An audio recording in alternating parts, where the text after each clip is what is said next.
He nailed it. Nailed it. Good evening. We're all ready. Tonight we're learning Maseches Yoma, Daf Dalet. We are in the midst of discussing a machlokas of Rabbi Yochanan and Reish Lakish.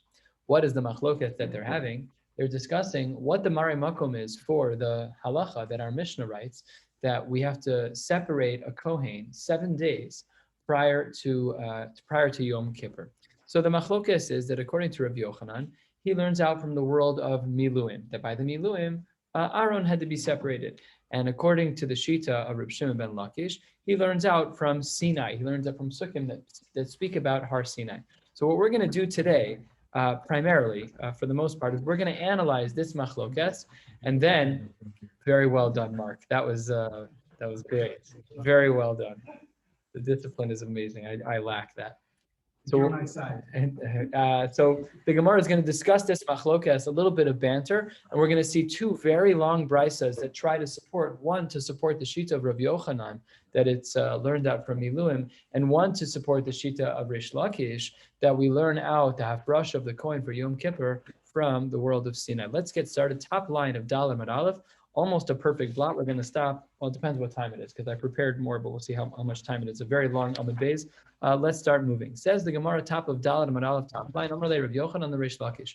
Rav Yochanan says to Reish Lakish, Bishlam aledidi. Look, I understand my perspective, the Alfinan Mimiluim, that we learn out that a Kohen has to be mafresh from the world of Miluim. It makes sense to me because Hainu Detanya, this is what the Brisa writes when it says Zev Ezeh Mazin Alav Kol Shiva Mikol Chatos Shahayu Sham. That in these cases we would do the Hazah by the Kohen. He would get Hazah during the 7 days of preparation. Davainami Hazah b'Miluim. Just like when the Kohen is preparing for Yom Kippur, he gets Hazah, he gets sprinkled with Mechatas. So to in the Miluim, he gets sprinkled with blood. Ela Ladidachti Alfinan Misinai, but you Reish Lakish, who learned that the source for the Kohen separating from his family 7 days in advance is from Sinai and not from Miluim. I don't understand your Shita. Because while I have the Miluim to rely upon as a comparison to say that at least there's Hazah, however, Hazah is Sinai, mi havoi. What kind of sprinkling was there in Sinai? There was no sprinkling in Sinai as they were preparing for Har Sinai. So therefore, the Gemara says, Rav Yochanan says to Reish Lakish, I don't understand your Shita. 6 lines down on Dalet Amud Aleph, 7 lines down, Amar Le, Reish Lakish responds, Ule Tamech, but according to your reasoning, Rav Yochanan, you don't make sense either. Minicha. How can you say that it's all about Miluim and that we have Hazah by Yom Kippur and we have Hazah by the Miluim? Those two types of Hazah are very different. B'Miluim, dam. The blood in the times of the Miluim, that the Hazah was done with blood, but Hacha, in preparation for Yom Kippur, when Aaron HaKohen was separated from the pack in order to prepare for Yom Kippur, that wasn't blood. The sprinkling was done with mayim. So you're trying to tell me that there is a common denominator between the world of Yom Kippur and Miluim, and therefore we can learn from Miluim to Yom Kippur to say that we have to separate the. No, they're different. B'Miluim dam hacha mayim. So says the Gemara. Rav Yochanan responds to Reish Lakish. That's not a good question. Reish Lakish, ha lo kasha. Not a question. Why? The Tani Reb Chia says, and we'll see this quote later on today. Nichnasu mayim tachas dam. We don't look at the difference between mayim and dam as significant differences when speaking about the fact that they're both in the category of hazah. And therefore, says Rav Yochanan, I am able to compare from the world of Yom Kippur to the world of Miluim, and therefore my comparison is good. Ela Ladidach, Rav Yochanan says, but you, Reish Lakish, I really don't understand your sheet about Sinai. Ladidach, Hazah b'Sinai mi havoi. Everyone agrees that by Sinai there was no sprinkling, and everyone agrees that by Yom Kippur there was sprinkling. You're trying to hack me about the difference between dam and mayim. How are you even asking me that question? Sinai has no Hazah at all. It's apples and oranges. You can't even compare the two. So how can you tell me learn from Sinai? Oh, Omar Le, my Alma. You're right. You're right. It's not le'ikuva. You're right that when it comes to the time of Sinai, at that time that they didn't have to do it, but it was a Ma'ila Ba'alma. It would have been a wonderful thing if they would have done Hazah, a good enough comparison. Now the Gemara is going to say here, Tanya Kavase de Rav Yochanan, Tanya Kavase de Reish Lakish, for about 10, 12 lines down, and the Gemara is going to go through one brisa, which will take us till 6 lines before the bottom of the page, another brisa, which will take us halfway down the Amud Beis, and there is some subtlety in each of them, so let us get started. And remember, Tanya Kavase de Rav Yochanan, what did Rav Yochanan say? Just to reiterate, Rav Yochanan said that the idea that we are mafresh a Kohen Gadol 7 days prior to Yom Kippur is learned from Miluim. So let's see in this brayso where we see this. The pasuk writes, "Bezos yavo Aharon el hakodesh." Bezos, with this, Aaron should come to the kodesh. B'ma she'amar be'inyan. What is the word zos talking about? That which it says by this topic. Says the Gemara, I don't know what you're talking about. Maihi. What does the word zos mean? No, don't worry. Be'inyan miluim. Be'inyan de miluim. We're talking about something with miluim. Says the Gemara, please be more detailed. Umma amor be'inyan de miluim. Tell me what you're talking about. What does it mean? Bezos yavo Aaron. All these feigned, veiled ideas. Just tell me what you mean. Answers the Gemara, a third of the way down. What are we talking about? What does it mean when it says Bezos Yavo Aaron? Aaron pire shiva v'shimesh yom echad. Aaron separated from his family for 7 days, and then he hit Yom Kippur. Moshe masar lo kol shiva k'dei lechancho be'avoda. And Moshe spent that time dedicated to making sure that Aaron knew what to do during the avoda. The Afludoros, the Brisa continues even for generations to come. It wasn't just that first Yom Kippur, whatever that first Yom Kippur was. It wasn't just that first Yom Kippur. The Afludoros, even for all generations of Yom Kippur, of course, in the times of the Beis HaMikdash, Kohen Gadol, Pore Shiva Mushamesh Yom Echad, we would then require that the Kohen Gadol separate to make sure he remains tahor for 7 days, and then be Mushamesh Yom Echad. Ushnei Talmidei Chachamim miTalmidav Shel Moshe. And then two students of Moshe, namely two people who follow Moshe's Mesorah, namely two people who follow Torah's Moshe Rabbeinu, that we have Torah Shabbal Peh. That's why the Gemara says Lafuke Tzdukim. Remember, in the early times of the Beis HaMikdash, that's what we were challenged with. And all of the times of the Beis HaMikdash, that's what we were challenged with. We had the Tzdukim who were not Gores, the Torah's Moshe Rabbeinu. So they thought there were no Dinei D'Rabbanan. They thought that everything in the Torah Shabbal Peh was ridiculous and totally unfounded. Today's Gemara is a big knock to that, as we will soon see. But what the Gemara is saying here is that Afladoros in the future, who are the people who are going to educate the Kohanim? They have to be Talmidim of Moshe, and we have to make sure they're not Tzdukim. They have to be Talmidim of Moshe. What does that mean, Talmidim? Not literally Talmidim of Moshe. Not literally, but people who are from, people who accept upon themselves that there is a second body of Torah, not just Torah Shebichsav, but also Torah Shabbal Peh, Lafuke Tzdukim, who don't hold that way. And that is true Lidoros. Mikan, says the Brisa, just about halfway down on Dalim and Aleph. Mikan Amru, Shivas Yamim Kodem Yom Kippur Mafrishim Kohen Gadol Mibesel Lishkas Parhedrin, that 7 days prior to Yom Kippur, the Kohen separates himself from his family and goes into the Lishkas Parhedrin, just like our Mishnah writes. And Brisa continues, Ukeshem Shemafrishin Kohen Gadol. Just like by Yom Kippurim, we separate out the Kohen Gadol in order to prepare him for Yom Kippur.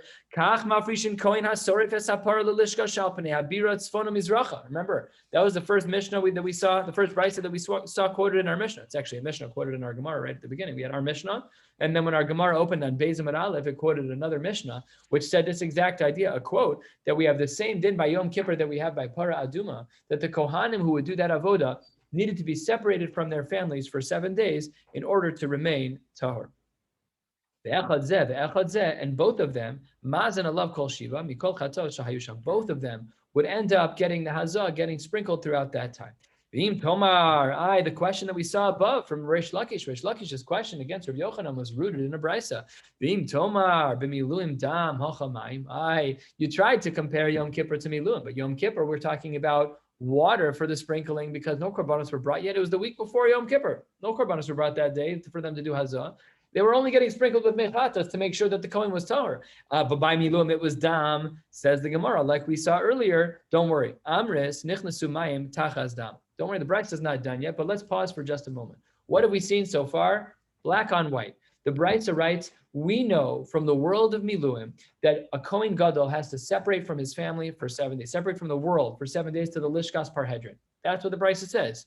Super clear. That was Rabbi Yochanan's Shita in the Amoraim. Rabbi Yochanan was following this track in the Tanaim. Very clear.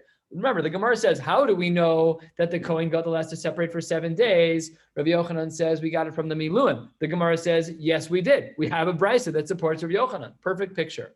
However, the brayso doesn't conclude here, and strangely, adds a second Mari Makom to say the same exact thing. The Omer, the brayso adds almost 2/3 of the way down, Daf Daled Amud Aleph. The Omer, as well, the brayso says, we have another reason as to why we know that there is a hafrasha of the Kohanim before both Yom Kippur and Para Aduma. What is that second reason? Because the pasuk that we saw in Beis Amud Aleph, Kasher asa bayom hazeh tzivu Hashem la'asos lechaper alechem. And how do we darshan that pasuk? La'asos elu ma'aseh. When the pasuk says the word la'asos, it comes to isolate and remind us about a para. Lechaper elu ma'aseh yom kippurim. And there we said in our Gemara earlier that this was an indicator that those two areas of halacha, Yom Kippur and Para Aduma, that both of those need to be nifrash for 7 days prior to the mitzvah. So now we have the whole svara of what we saw above of Aaron and from the Miluim, and then we have this pasuk as well. The Gemara is going to ask a few questions on this. We started out our brisa with the pasuk of Bezos Yavo Aaron, the pasuk. We said, what does the pasuk mean? That you have to be mafresh. Asks the Gemara, but wait a minute. The word bezos that was used in the beginning of this brisa to support Rav Yochanan was used already, and as we know, you usually can't use a pasuk twice. So says the Gemara, hold on 1 second. Behind bezos, the word bezos that in the beginning of the brisa you used to teach me that a kohen has to be nifrash from his family for 7 days. Mi boile legufe. We need it for itself to indicate which korbanos to bring. And what korbanos were they? Bepar ben bakar lechatas va'ela. So you can't use the word zos twice. You're trying to use the word zos in the brisa to teach me that a kohen has to separate for 7 days. And then you use that same exact word, bezos, to teach me which korbanos to bring. It says the Gemara, that's a problem. Answers the Gemara, it's 15 lines or so from the bottom. Amre, the answer is no. Ila korban lechude. If all that the pasuk was trying to teach was about a korban, lemakra bazeh o ve'ele, then the Torah should have used a different language. What a subtle deal. We would never have thought of this. The word bezos means this. We don't translate so deeply and so richly. But the Gemara says that if all that the pasuk was indicating was one item, just that what korbanos to bring, par ben bakar, whatever the korban was, so then all it would have said, the pasuk would not have said bezos yavo Aaron. It would have said bezeh or be'ele. My bezos shamas mina tarte. So the Gemara analyzes the brayta and says, wait a minute, what about the pasuk bezos? You can't use it for 2 reasons. Answers the Gemara, you can, because the word bezos should not have been the word that they used. It should have been bezeh or be'ele. The fact that it says bezos, we can learn 2 things. Number 1, what the brayta taught in the beginning, that we are able to extract from the word bezos that there is a din to wait 7 days, to separate a coin for 7 days, and then the second din is the korbanos that are brought on Yom Kippur, par ben bakar lechatas va'ayah. Very good. My ve'omer. Why does the brisa bring 2 different text proofs to indicate that a kohen has to separate for 7 days? The first one was the pasuk bezos yavo Aaron and the whole explanation therein. The second one was this pasuk that we just saw, kasher asa bayom hazeh tziva Hashem la'asos lechaper. Why do we have both? Just give me one. So says the Gemara Gavaldic answer. My ve'omer, 10 lines from the bottom. V'chi tema, because that I only had one mari makom. If I only had the first one, what might I have thought? Says the Gemara, here's what I might have thought. V'chi tema, Yom Kippurim kama. Only the first Yom Kippur. Hu deboy prisha kedeashkechan b'miluim. We only had one story of Miluim. It doesn't repeat every year. So I might have thought that Yom Kippur is like Miluim in that it's a pot shot, just once in a blue moon. But every other year by Yom Kippur, I wouldn't be required to. But in all of the subsequent years of Yom Kippur, I would not have to separate the Kohen. Or I might have had another thought. Inami Kohen Gadol Kama. Only the first time that there's a Kohen Gadol would he need to do that. Hu deboy prisha. Aval Kohen Gadol be'alma. But subsequent and future Kohanim Gadolim don't require this hafresh of 7 days. I might have thought that that's the case. Tashma. Therefore, the brisa taught us 2 mari makomos to indicate that we need to know that this hafrasha not only exists in history in that one moment in time by the first Yom Kippur or by the Miluim, but afilu l'dorei doros, even for all generations in the future when there's a Beis HaMikdash, the halacha is that they are obligated to separate the kohen for 7 days. Beautiful, clean. Rav Yochanan says, we say that we learn it all from Miluim, says the Brisa, couldn't agree more. Until we see the next brisa, because the next brisa flips everything on its head, not in this sugi at all. These Mari Makomos stand. However, this next brisa does have a very strong indication, like the Shita of Reish Lakish, that we learn this from Sinai. Let's check this out. 8 lines from the bottom. Tanya Kavasi de Reish Lakish. Reish Lakish was of the opinion that where do we learn that a kohen has to be separated from the world for 7 days and be put in the Lishkas HaParhedrin? That's only true. That's where do we learn from? We learn from Sinai. What are the Mari Makomos? Says the Gemara, Moshe Allah be'anan. Moshe was up in a cloud. V'nis katze be'anan, he was covered in a cloud. V'nis kadesh be'anan, he was sanctified in a cloud. K'dei lekabel Torah liYisrael b'kedusha b'tahara. An added word in the Gemara according to the Hagos V'Tzionim here, based on kisvei yad. So kedusha b'tahara. Shne'emar, how do we know that Moshe was the one who was covered by the cloud? Well, pasuk says it. Vayishkon kvod Hashem al Har Sinai. Let me just read the whole pasuk so we have more of a clarity. Vayishkon kvod Hashem al Har Sinai, and listen to the words. Vaychaseu ha'anan sheishes yamim vayikra el Moshe bayom hashvi'i mitoch ha'anan. So according to the Tanakama, who was covered? Moshe was covered. So Zeh ha'yamaisa, when was he covered? Zeh ha'yamaisa achar aseres hadibros. It was given, the clouds were given as cover for Moshe after the aseres hadibros were received. Shahayut chila la'arbaim yom divrei Rabbi Yossi Aglili. Now we know that there were 40 days from the time that Moshe went up to Har Sinai until the time he came down. What date did he come down from Har Sinai? Shivasar b'Tammuz. On that day, nishtabru haluchos. He came down, egel azav. He flipped out, and broke the luchos. Right? Vivaldik. And the Gemara says, "Good job, Moshe." I remember where that is. Remember that is? The Gemara says, "Yeah, Yishar kochacha." Right? The Gemara says he did a good job, great job in breaking the luchos. And as we just learned at the end of Shkalim, don't worry, not a long reference, but as we learned at the end of Shkalim, the luchos, rishonos, and shnios were measured perfectly to fit in the aron. So they were cracked, but they weren't crumbled, seemingly from the way we did our measurements, or they hold the same area, even broken. I don't know. I got to figure out the math, but it's a what? Or they could have glued them together, or Hashem could have glued them together. A lot of possibilities. Something happened. So Rabbi Yossi Aglili here in the Gemara, he indicates that Moshe was the one who was covered in the cloud, and that's what the pshat in the pasuk means when it says Vayishkon kvod Hashem al Har Sinai. However, Rabbi Akiva Omer, no. Vayishkon kvod Hashem, when did the cloud start? Not after the Aseres HaDibros, not on the 7th of Sivan, after the whole the receiving of the Aseres HaDibros. When did the cloud start? He says, Merosh Chodesh. No, from Aleph Sivan, 6 days earlier. That's when it started. Says the Gemara, who was covered by the cloud? What does the pasuk mean when it talks about Vaychaseu Hanan? Says the Gemara, Lahar, the mountain was covered by Yisrael, Moshe v'kol Yisrael omdin. Everyone heard. Moshe, and the Jews all heard the same thing. V'lo ba'akasuv ela l'chale kavod Moshe. When I read the pasuk earlier, the pasuk speaks about Moshe. Why does it talk about Moshe? The cloud was over everyone. They heard everything. Says the Gemara, that was only l'chale kavod Moshe that he was given this extra real estate in the Torah to have his name added. But really, the cloud was over everyone, and everyone could hear everything. The Brisa continues. Reb Nasan Omer lo ba'akasuv ela l'marek achilu u'shisia shebemeyav lasumo kemalachei asharis. No, the cloud was to give him a tzanua place to make sure that he was like a malach that had no food or drink in his system at all. Rav Masya ben Charash Omer, no. Lo ba'akasuv ela le'ayim alav kedei shetehei Torah nitenes be'ema be'yira, an added word, bereses uvizeya.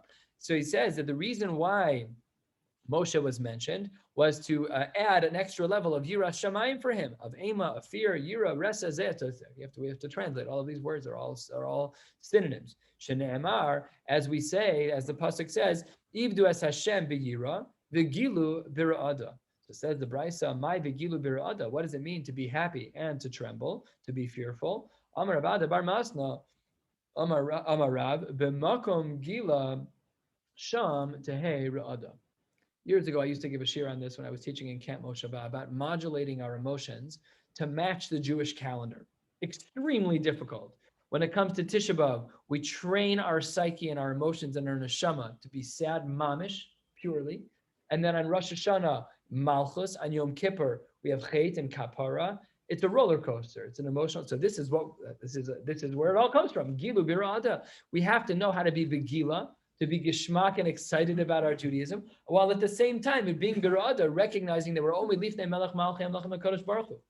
The Ramak, Moshe Cordovera, writes in Tomer Devora, Mechal kel chaim b'chesed mamish, like, he gives this idea of like imagining a red balloon, like if you sit there and close your eyes and you can really picture the red balloon, he goes, that's HaKadosh Baruch Hu keeping all of us alive and well. That's Mechal kel chaim b'chesed. It's mamish chesed mitchila v'ad sofa.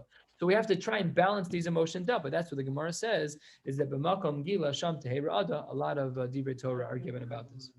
What? He says that the world exists for as much as HaKadosh Baruch Hu wills it to exist, just like you would will that red balloon to be in your image of your mind. So he says that we should have some Yirah Shamayim, because our whole life is predicated on HaKadosh Baruch Hu willing our existence. So we should be happy that we exist, but we should have a recognition that it's all a matana. So that's the end of the brayso. What does that have to do with what we're talking about? Seemingly not so much. Let's continue.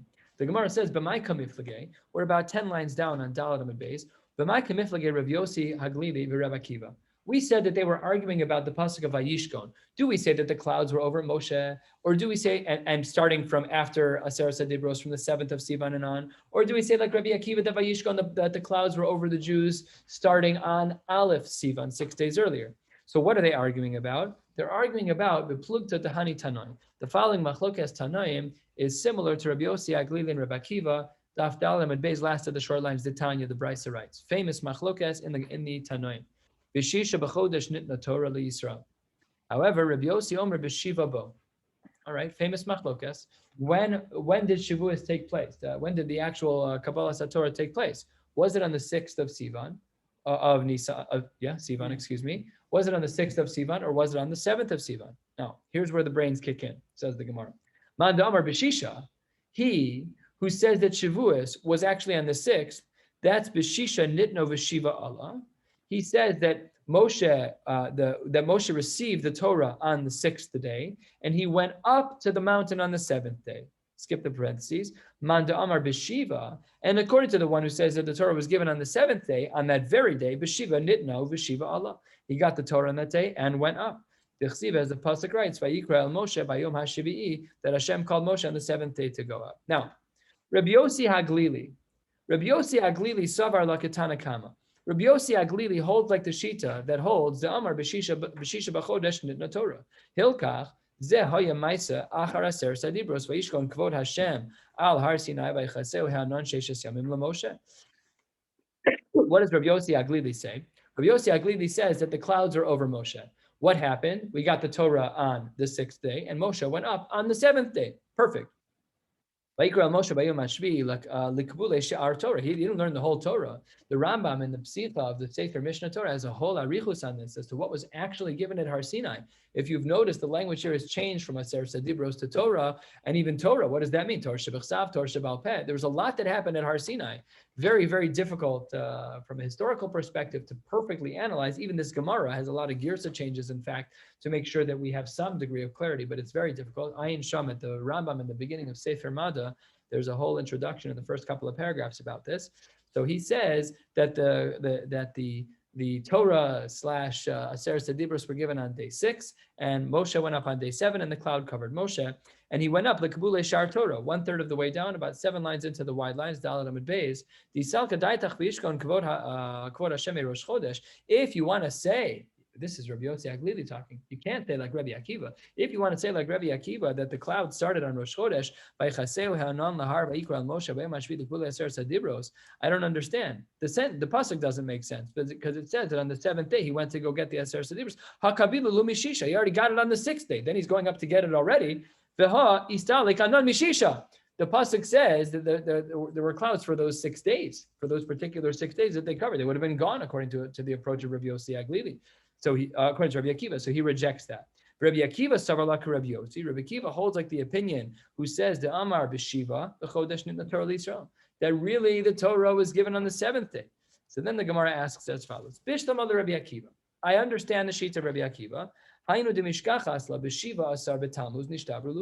This makes sense because according to his math, the 6 days of the clouds were from Aleph to Vav Sivan. On the 7th day, he went up for 40 days, and here's the math. If you go up on the 7th of Sivan, and you count the days till the end of the month, it's Esrin ve'arba de Sivan. There are 24 days left in the month of Sivan. And then Vishistar, there are 16 days in Tammuz until you get to Shiva Asar Tammuz. Maluluhu arba'in yom dehava bahar. Then we understand how he got onto the mountain for 40 days. The 6 days were outside of the count. That makes perfect sense. From Aleph to Vav of Sivan, and the next 40 days brought us to Shivasar B'Tammuz. Uvishivasar B'Tammuz Nachis. He came down on the 17th of Tammuz. He saw the Egel HaZahav, the Asav Savrinu Luchos, and then he broke the Luchos. But says the Gemara, what I don't understand is the following. Halfway down. Elul Rabbi Yossi Haglili de Amar Shisha. He says the Shisha Prishin ve'arbayin dehar. If he says that there were 6 days of clouds followed by 40 days on the mountain, so then if those 6 days started on the 7th of Sivan, then instead of the luchos being broken 40 days later, it should be 46 days later because the 6 days started on the 7th of Sivan. And you want the 6 days of the clouds to be there, that's 46 days. And says the Gemara, Ad Esther and Utzlas beTammuz, lo ispar luchos. That would be 6 days later than the 17th of Tammuz. It would be the 23rd of Tammuz when the luchos broke. And we know that that's not when the luchos broke. So therefore, says the Gemara, I don't understand Rabbi Yossi Aglili. Answers the Gemara, Amar lach Rabbi Yossi Aglili, Arboin dehar behade shisha deprisha. No, incorrect. The count works like this according to Rabbi Yossi Aglili. The 6 days that he went up, here's how it worked. On the 7th of Sivan, he went up on the mountain. Those first 6 days were days of Prisha for him. And those were days of Prisha for him. And then it was part of the 40 days. 34 days later, he came down from the mountain. Okay, so that's how we learn from this brisa that there is a Prisha for Kohanim Gedolim, or a Prisha before Kedusha, really, because it wasn't Aaron, it was Moshe who went up to get it. So we saw that there were these 6 days. Just remember a recollection that we spoke about the fact 6 versus 7. Really, there was only 6 days of requirement. Why did we say yesterday there was a 7th day added? We were concerned that if a man was with his wife on the evening that led into the 6 days prior, and she was poreses nida, she ended up getting her machzor, she ended up reaching her menstrual cycle during Tashmish Hamita, so then he would also be tamei tumas nida.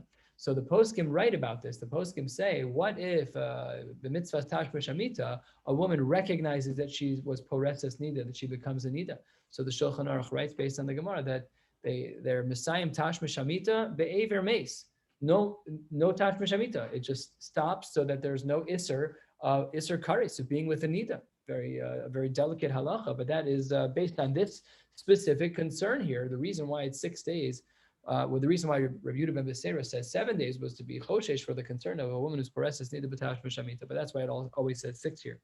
We're a little bit more than halfway down on Daled Amud Beis. Amar Mar, we saw at the top of the page the following quote. Amar Mar, going back to something we learned earlier. Vayikra el Moshe, Moshe v'chol Yisrael omdin. We said earlier, according to one approach, that when we were looking at the pasuk of Vayishkon, and it talks about Moshe, that all the Jews were under the cloud, all of the Jews were in earshot of HaKadosh Baruch Hu. So it says the Gemara, Mitzayel the Rabbi Elazar, Damar Rabbi Elazar v'ikra el Moshe, Moshe v'chol Yisrael omdin. Everyone was together. But we were just trying to show a little bit of kavod to Moshe. That's why his name was mentioned. But really, everyone was together. Sounds like everyone can hear everything because everyone's together. If you're all in the same room and I'm talking at the same volume, minus hearing deficiencies, you're all going to hear me approximately the same. So says the Gemara, well, if that's true, then I don't understand the pasuk. Meitzive says the Gemara 2/3 of the way down. Kol lo, only he heard it. Kol elav, that's what the pasuk said. Only Moshe heard it. Moshe shama v'chol Yisrael lo shamu. How could it be? They're all in the same earshot. Obviously, this is all miraculous. Obviously, we don't know what it means to hear HaKadosh Baruch Hu talk. Says the Gemara, this is not a stira. Yes, the pasuk really meant to say that all the Jews were in earshot. And yes, sometimes only Moshe heard. How so? Lo kashi haba Sinai haba Ol Moed. In Sinai, everybody heard, but in the Ol Moed, only Moshe heard. Another answer, V'yibay lo kashi haba kriya haba dibur. There's 2 different types of conversation. One is kriya, a regular calling out, and one is dibur. Kriya is for the tzibur, that's the pasuk, and haba dibur, that's talking about kol love, that only he heard. The language of dibur as more of an intimate language, and that applied only to him. Next piece of the Gemara, Reb Zrika Rami Kra'e Kame de Reb Elazar. Reb Zrika brought 2 contradictory psukim in front of Reb Elazar. Ve'amrila, some say it wasn't Reb Zrika, rather it was Reb Zrika Rabbi Elazar Rami. Amar Reb Zrika Rabbi Elazar Rami. Reb Zrika quoted Rabbi Elazar. One way or the other, what are the conflicting psukim? Says the Gemara Ksiv, V'lo yachal Moshe lavo el ohel moed ki shachan alav ha'anan. That Moshe could not get to the Ohel Moed because there was a cloud. And then the next pasuk writes, Uchsiv vayava Moshe v'soch ha'anan. Was the anan impervious or was it not? It says in the first pasuk he couldn't get through the cloud. In the second one it says he walked right in. So what's going on with the cloud? Did he have to be called to come in? That's a great question, but that's not what the Gemara answers. The Gemara gives a different answer. The Gemara says, Melamed shetafso HaKadosh Baruch Hu L'Moshe ve'aviu be'anan. HaKadosh Baruch Hu grabbed him by the collar of his shirt and said, please come here. Picked him up and moved him. You ever see dogs move their puppies? They take a bite by the neck and they pick them up and they move them up and so lahavdil. Kaviyachal. Second kaviyachal in the Masechta. It says the Gemara that that's what happened. HaKadosh Baruch Hu grabbed him and moved him physically. So what does that mean? It means that you can't walk in a cloud unless the HaKadosh Baruch Hu pulls you into the cloud. Fine. Next, The Rabbi Shmuel Tana, Ne'emar kan besoch, v'ne'emar lahalan besoch. And similarly, we have a conflict in Psukim. Over here it says besoch ha'anon, and over there, v'ne'emar lahalan besoch. Where else does it say the word besoch? V'yavo b'nei Yisrael besoch hayam, talking about Kriyas Yamsuf. So it says the Gemara, ma lahalan shvil d'chsi v'hamayim lehem choma. We know, of course, that there was a shvil, there was a pathway in the water. So too, afkan shvil. So too here, when he was brought into the cloud, there was a pathway. I have no idea what that means. I don't know what that means. 2 dots, 12 lines from the bottom. Vayikra el Moshe vaydaber. Why does the pasuk say both languages that he called out to and he spoke to? Lama hiktim kriya ledibur. Why does it say kriya and dibur? Limda Torah derech eretz. The Torah is teaching us to be a bal midos. How so? Shelo yomar adam davar lechaver el ken koreu. You're not the one. Don't just walk over and start schmoozing. There's a method to the madness that there should be a kriya before there is a dibur. Messiah leila Reb Chanina. Dam Rabbi Chanina lo yomar adam davar lechaver el ken koreu. Same exact idea. Lemor. The pasuk says the word lemor. What's the pasuk? The pasuk says, reading from the side here, Vayikra el Moshe vaydaber Hashem elav me'ohel moed lemor. So why at the end of the pasuk do we say the word lemor? Says the Gemara, and the girsos here are very, very difficult. I'm using here the Hagos with Tzionim, and it's Amar Rev Menasya bar berei de Rav Menasya mishmei de Rav Menasya. That's what it's supposed to read, and it should be Rabba mishmei de Rav Menasya Rabba. So basically, it's coming from Rav Menasya. Minayin laomer davar lechavero shehu bebal yomar ad sheyomer lo lech emor. How do you know that if you tell something to a friend, you are forbidden from repeating that until he says that you can say it? The poskim say that it doesn't literally mean bal yomar, that it's like an isser, but it's not appropriate to do so. Answers the Gemara, Shene'emar, vaydaber Hashem elav me'ohel moed lemor. Hashem spoke to Moshe, but until he said lemor and go repeat it to other people, Moshe was indicated to that he should not repeat that. Back to a halachic piece of the Gemara. From before our machlokes, really from before today, going back to yesterday's Daf Yomi, when we learned about the machlokes that we started with today, that we continued today with Rabbi Yochanan and Reish Lakish in regards to how we know that a Kohen has to be separated for 7 days, Michlal, one thing that we can see is Ditarvaihu Svirlahu Miluim Kol, the Svir who they both hold, Rabbi Yochanan and Reish Lakish both hold, that Miluim Kol Hakasu Bahen Me'ake Bahem. It seems to be that they both agree that whatever halachos are written by the Miluim, it is Le'ikuva. Namely, that if you skip any one part that the Torah writes is obligatory, it will uproot the quality of what you're doing, halachically speaking. It says the Gemara, how do we know this? To Itmar. Itmar is always a statement of the Amoraim. In Amoraic language, we refer to statements of Amoraim as the Memra. To Itmar, Miluim. When it comes to Miluim, there's a machlokas in the Amoraim, Rabbi Yochanan, Reb Chanina. What's their machlokas? Chad Amar, one of them says, Kol hakasu bahen me'akev bahen. One says that anything that it says by miluim is going to be me'akev. If you skip that aspect of halacha, you will not be yotze. No, the only things that are ma'akev are going to be things that are ma'akev only in the future. But if it's something that applied to that first year only, so then it would not be ma'akev. She'ein ma'akev l'doros, ein ma'akev bahen. Anything that was ein ma'akev l'doros, that was not going to be ma'akev forever, so that would not be li'ikuva. The Gemara can conclude that the Rav Yochanan who da'amar kol hakasu behen me'akev behen, that it must be that the line in the Gemara that says kol hakasu behen me'akev behen, the more strict line that says that any halacha that was stated by miluim, if it wasn't done, it's going to be le'ikuva. That must be Rav Yochanan. Why? Midika Amar, because we saw in the Gemara earlier, Midika Amar le Reb Shimon ben Lakish Rav Yochanan. Yesterday we saw this in Daf Yomi. Reish Lakish pushed against Rav Yochanan and said, but by miluim, I don't understand. We have this idea that everything is going to be ma'akev, and that, and what did Rav Yochanan say back to him? Nothing in our Gemara. He didn't answer the question ever. So it implies, Tistayim, that he agrees with that. So ask the Gemara, after all of this dialogue of Rav Yochanan and Reish Lakish, do we say that the Kohen